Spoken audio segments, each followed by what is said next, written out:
We're here with Colt from We Fix Stupid Computers. Colt, to go along with your residential or individual walk-in services that you offer, you also do a lot of business IT support. How about you discuss that, and what specifically do you do to help businesses in the area? We see a lot of that. Small to medium-sized businesses, they still have their IT projects. They still need resources to help them within their office and for remote users. And so we'll step in and fill in the gap where we do a lot of projects for them, help them manage their resources, their budgets, and get their technology under control. Colt, how can these people reach out to you to assess their IT needs? Call us. Our number is 434-525-8590. Our website, wefixstupidcomputers.com. We're on Facebook. And our office is here locally, 14690 Forest Road, right next to Scott's Cabinet on 221. This summer, you could go to the pool over and over and over. Or you could scuba dive in an aquarium, a lake, or the ocean for some of the most majestic views imaginable. I'm Chuck with AquaTrek Adventures. Our Try Scuba classes are a perfect way to help you decide if you're ready for scuba certification. When you are, we have classes that can get you certified in just a few days. Your next adventure awaits at AquaTrek Adventures, 30 Mill Lane in Salem, and online at aquatrekadventures.com.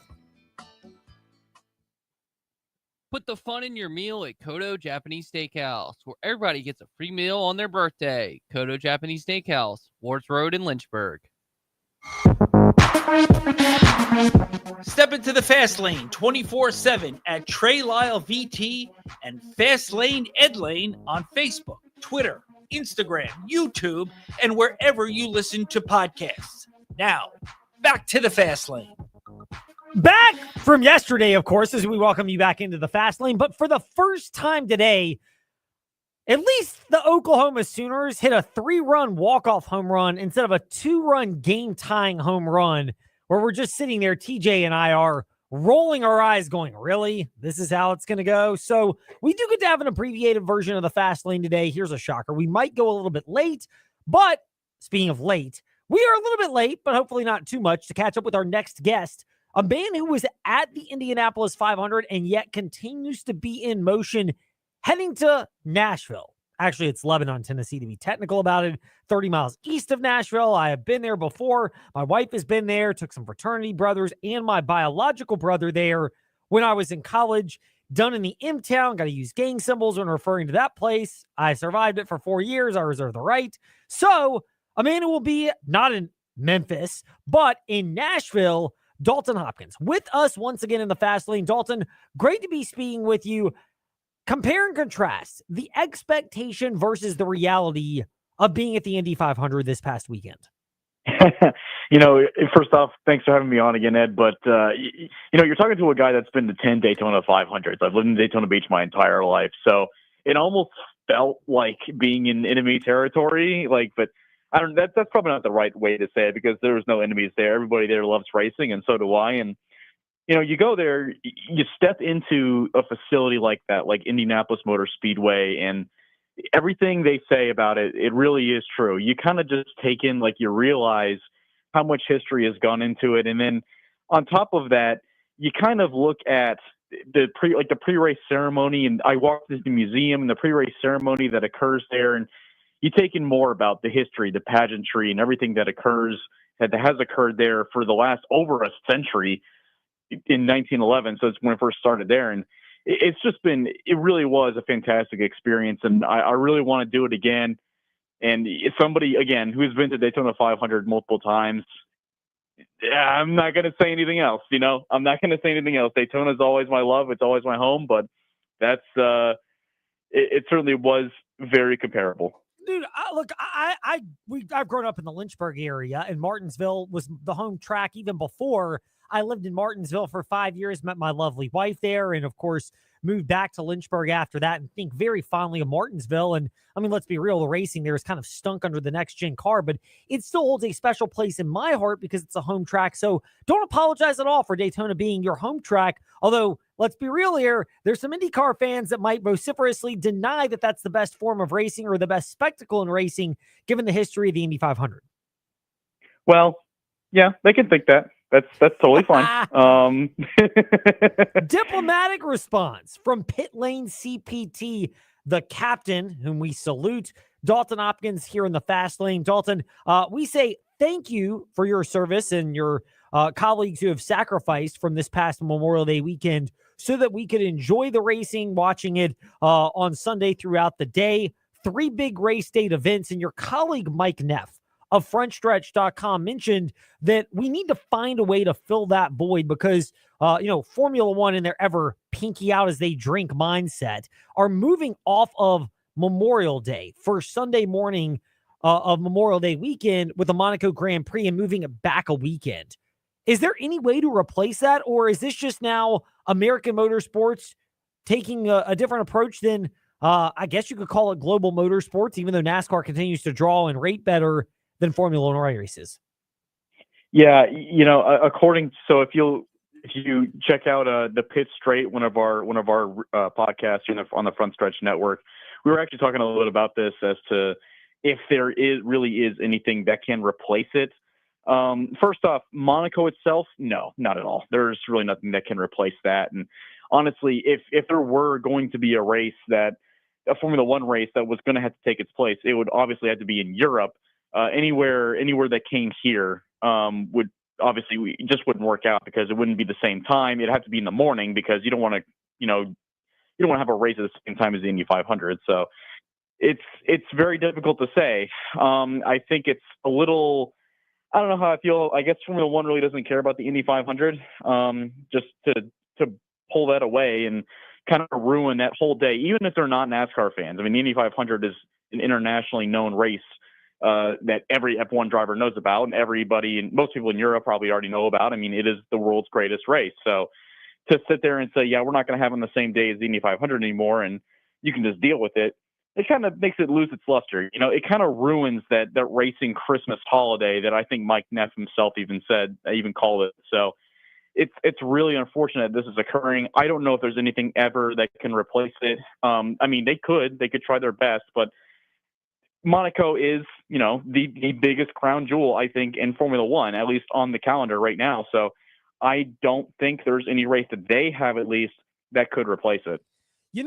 I've got an idea. It may not be popular, and it's not going to necessarily be the most family-friendly suggestion, but they could do the F1 race in Miami in the morning, and those that are at the club would still be awake and potentially properly energized. And for those that are not, there's always Stefan Diggs who could come out and just pass random baggies of pink substances around because nothing says camouflaging the cocaine quite like making it even brighter for cameras to pick up. Although maybe in his defense, when nobody's really fully sober on a boat, you might not really know that. So that could be the ultimate solution, is just put the Miami race early in the morning and have Stefan Diggs be the grand marshal for it. Well, according to some rumor, believe it or not, according to some rumor that I've heard from unnamed sources, one of the ideas right now is possibly moving an F1 race to Montreal during that weekend. I think that's a horrendous idea because, F1 and all of its infinite wisdom is not going to have a race in the morning. They're just not going to do that. They don't want to acknowledge the fact that they'd have to compete with the Indy 500 for some reason, even though they absolutely would be. A, B, it's going to be in Canada, which I know is pretty far for most people, but it's in the same continent, in the same region as the Indy 500, and now you're going to take fans away from either the Indy 500 and dilute them over to Canada if they kind of want to compete between those two. So I don't know. I think it's a terrible idea. I don't think that would work out, but it's something, I guess. It's for the greater good of motorsports, which we all know that when people are thinking of the greater good, that never really comes up in hardcore business decisions that are out there. Look no further than NASCAR, which, you could say having a Kyle Larson double of the Indy 500 and the Coke 600 would be part of the greater good of motorsports, but they made it more cumbersome than ever to be able to sustain missing playoff races or missing races. If you miss the start of a race for a non-approved reason, like racing in another circuit, your playoff points do not carry over any that you've earned in the regular season. So Kyle Larson, despite winning multiple races this year, would not be at any kind of advantage when the playoffs begin if he had have stuck around for the Indy 500.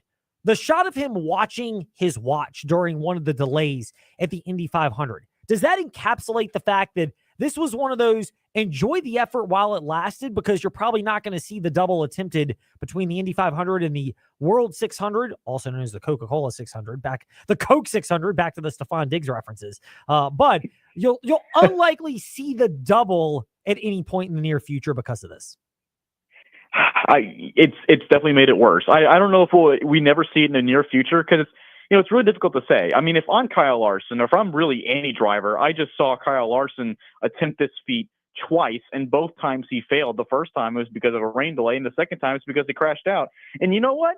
Even if he didn't crash out, he still probably would have missed it because of the weather delay. So I'm disheartened. I'm very disheartened right now if I'm a race car driver. That said, I don't think that there has been any more talk about doing it ever in motorsports except for the last 2 years.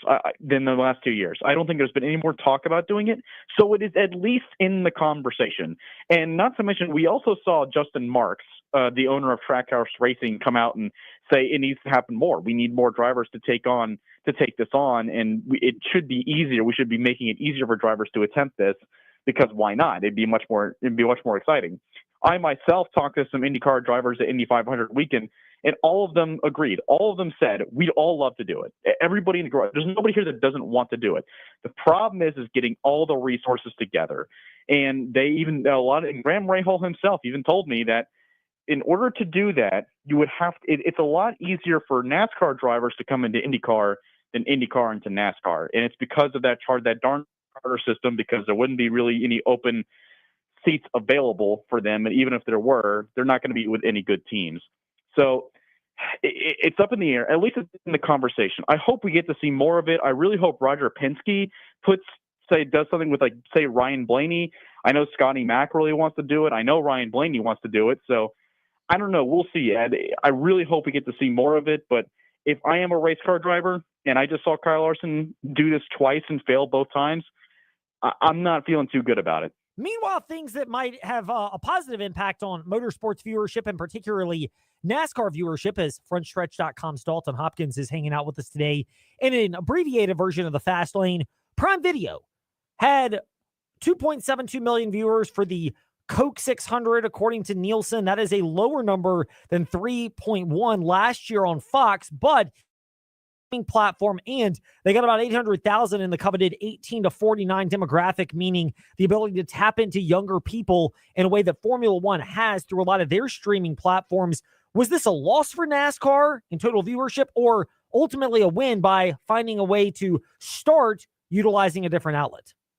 I don't think it was a loss, and I don't think it was a win either. I mean, it's like you said, yeah, it was lower than Big Fox, but that was Big Fox, right? That's a cable network, and any cable network is going to have more viewers. And I think everybody kind of knew that the viewership probably wasn't going to compete as much on Amazon Prime. I think that was a more or less predictable thing to say. But I think the positive that you can take out of it is, A, it was at least higher than, if I'm not mistaken, 7 out of the 9 cable races that we've shown so far this year. So already higher than average. And then B, the actual quality of the broadcast itself was way better than I think most people would agree, was much better than what we've seen in the last few weeks since the beginning of the year. First off, we actually got a pre-race coverage and we got a post-race coverage that lasted an hour. I was sitting there in my hotel before after the Indy 500, myself and Michael Massey, my fellow front stretch colleague, and we were just tired watching this race, and we're sitting there. An hour had passed after the race, and we're still watching post-race coverage. And we're like, wow, this feels like an actual broadcast. Like, this feels like a really good professional broadcast. So it's not necessarily a bad thing. It's not necessarily a great thing, but it is, at least I believe, a step in the right direction. Yeah, it's good for NASCAR. I mean, I think ultimately it is. And I love the idea of the broadcast not having a real finite limit and being able to get kind of loose with it. And there are a lot of possibilities for turning that into more evergreen content that brings in even more NASCAR fans. Dalton, we're a fan of your work at Pitlane CPT on Twitter and frontstretch.com. Thank you for joining us today in the Fast Lane to touch on some of the big storylines in NASCAR. We greatly appreciate it, and we do look forward to speaking again soon. A pleasure as always, Ed. Thanks for having me on. Dalton Hopkins with us here in the Fast Lane. And yes, good to chat with him. And yes, comical to get all those Stephon Diggs references in. Although somebody said that the color on the bag was more in reference to weed. Although, I have my doubts about that when you're talking about potentially Miami boats, girls that, seem like they might be into some of the freaky things out there. And then, by the way, I love this headline that came out. Cardi B, who was apparently, I don't know if she's still with Stephon Diggs or not. I know they were somehow linked together. I don't know if this was just, a relationship where both of them got a little something, if you will, or something more. But Cardi B, the headline is fantastic. Cardi B dealt double blow after Stephon Diggs pictured flirting as, and I'm not going to finish the headline, but the comment that just cracked me up is double blow. Is that, intended in the headline? Seems like it was pretty clever there if the rumors are true. And really? Like, you could make it white on the substance and it just blends in with the color of a white boat, or you can make it pink and, hey, let's highlight what's going on here, because nothing to see when this is going around, potentially trying to start up behavior. I'm not naive. I'm sure this type of stuff happens when you're talking about athletes or other celebrities on South Beach. Hold your comments about former leaders or people in charge at Liberty. Please keep those out of this discussion. But when you're talking about Stephon Diggs and what's going on, clearly not exactly a good look. Although some people have said it shows he can command a room like he did, maybe command a leadership room and wide receiver room, although probably not the right way to do that. Speaking of leadership, there might be a change at Virginia baseball with leadership. We'll touch on that. We're not going to go in depth into that. I'm sure Trey will have more tomorrow in the Fast Lane, but we'll touch on that when we return to wrap up an abbreviated edition of the Fast Lane right here on the VTR and Sports app, and ask that smart speaker open VTR and Sports. Get more at the Used Car Superstore on the Sheeler Motor Mile, your premier used car dealer serving Southwest Virginia and surrounding areas for over 50 years. With more selection, more value, and more finance options. Plus, your trade is worth more. Get the best selection with more Hondas, more Hyundais, all your favorite makes and models. Over 900 used vehicles in stock now. That's way more than any other dealer in the area. Volume selling means volume pricing, and we've got the volume all in one location on the Motor Mile. The Used Car Superstore is your one stop for cars, trucks, vans, and SUVs. Many have miles in the teens, remaining factory warranties, and some are even local one-owner vehicles. Plus, Sheeler owns the finance company. Getting approved for credit is easy on the Motor Mile with financing options for every budget. We finance your future, not your past. You're a valued customer and not just a number on the Motor Mile. Get more with straightforward pricing and more inventory arriving daily. Over 900 vehicles on the lot ready to choose from. The Used Car Superstore on the Sheeler Motor Mile. I-81 exit 118C in Christiansburg. Call 866-SHEELER1. Always open at Sheeler.com. Have you looked at your home's exterior lately? Do you see faded siding, paint peeling, and wood rotting? Windows that are impossible to open and close, and gutters falling off? Call Collins Siding and Windows to transform your home's exterior and save you money on energy costs. Dreaming of a new porch or sunroom? Collins can do that too. Since 1989, Collins Siding and Windows has been transforming homes in Central Virginia. Roofs, windows, siding, gutters, porches, decks, and sunrooms. They can do it all. Call Collins Siding and Windows today, 434-525-6307. Experience, reputation, growth. These are what make Brownstone Properties the area's most trusted property management company. With the recent addition of 15 new communities at Smith Mountain Lake, we have expanded our HOA portfolio to over 80 communities across the region. Combine these with over 2,500 residential units, and it's easy to see why our reputation and business continue to grow. Let our experience work for you. Visit us today at brownstoneproperties.com or 3720 Old Forest Road in Lynchburg. Car insurance rates are rising rapidly. That's no secret. It's because the cost of medical care for those who are injured and the repair and replacement cost of damaged vehicles is skyrocketing. But what can you do about it? Hi, this is Judd Gardner with Gardner Insurance Solutions in Lynchburg. We've been helping Central Virginia drivers purchase the coverage they need at affordable prices since 1993. Talk with us before you pay again. We represent numerous companies and have many cost-saving strategies. Gardner Insurance Solutions, 434-316-5433. You can do something traditional for a birthday party, or you could rise above the mundane and climb to a whole new level. Book your birthday party at Rise Up Climbing in downtown Lynchburg.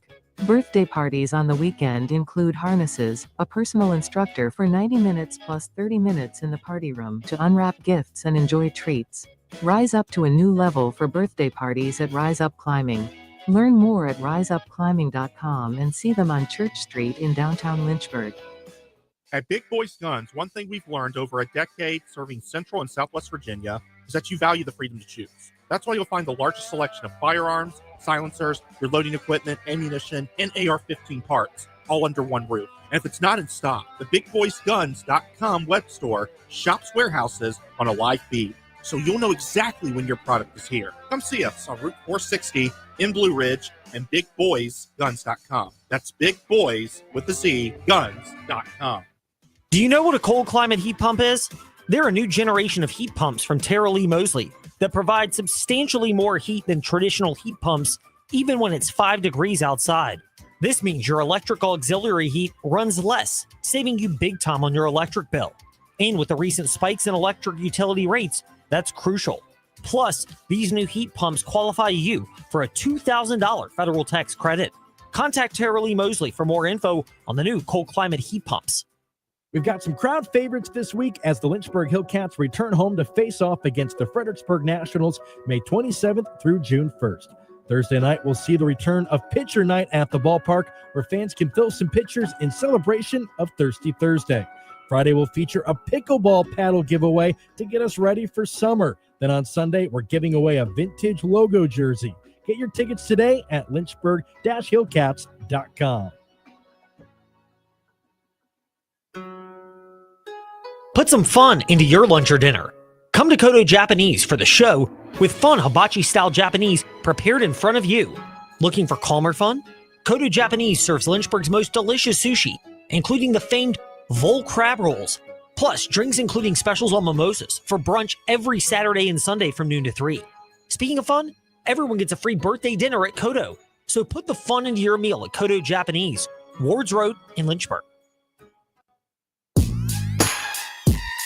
Step into the Fast Lane 24/7 at Trey Lyle VT and Fast Lane Ed Lane on Facebook, Twitter, Instagram, YouTube, and wherever you listen to podcasts. Now, back to the Fast Lane. So presuming we have a little bit longer edition of the Fast Lane tomorrow, we were delayed because that Tennessee-Oklahoma softball game just kept going and going and going until Oklahoma walked it off in the bottom of the 7th with a 3-run home run to win 4-3 over Tennessee. But assuming we have more time, and I know what happens when you assume, I would imagine there may be some more news around the reports that have started to leak out. And, a couple of weeks ago, Brian O'Connor, the Virginia baseball coach, was asked about being connected to the Mississippi State baseball opening and kind of denied that, but seemed like it's kind of taken a different turn. A couple of days ago, mentioned, concerns about Virginia missing the baseball tournament, perception, scheduling, resources. You start to get wind of that in the reports coming out that he has not finalized a deal, but he is a front runner. I kind of harken back to Kenny Brooks leaving Virginia Tech. And I think where there's enough smoke, there's enough fire. And I would love for Brian O'Connor to stay at Virginia. If you're asking me to peg the chances that he goes to Mississippi State, I'd probably say it's about 2/3 to 1/3 that he takes the job. More money, better resources, seemingly better alignment. The vibes don't seem to be spectacular out of Charlottesville. And there are a number of ways you can look at this. Some people have brought this up as an indictment on Carla Williams, and there's a part of me that goes, no, it's not. By the way, it's 58-30, not 59. Don't pod the music up, TJ. Got to look at the clock correctly there, buddy.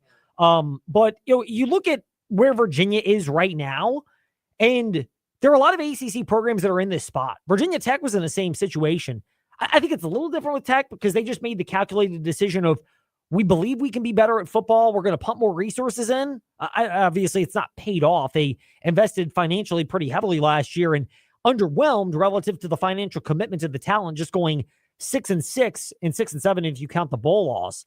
But for Virginia and other programs, you're investing more in sports right now, but it's a delayed reaction. And because of that, you don't feel like you have the resources around everything else. And when you don't have the resources around everything else, that's where you feel like you're playing catch up. It's harder to win in the SEC, but when you get bypassed over, and I think the leadership of the conference has not necessarily been great either, the ACC is more playing catch up now, trying to sprint to get back into some kind of consideration. Tomorrow in the Fast Lane, we'll touch on this a little bit more. In the meantime, Trey will probably have more on the morning warm-up, 7 to 8 a.m. And keep it locked to all the thoughts we share. Fast Lane, Ed Lane, Facebook, Twitter, Instagram. Thanks for listening to the Fast Lane on VTR and Sports, 93.3 FM, W227 BG Timberlake, and 1320 AM, WVGM, Lynchburg. This is VSiN, the sports betting network.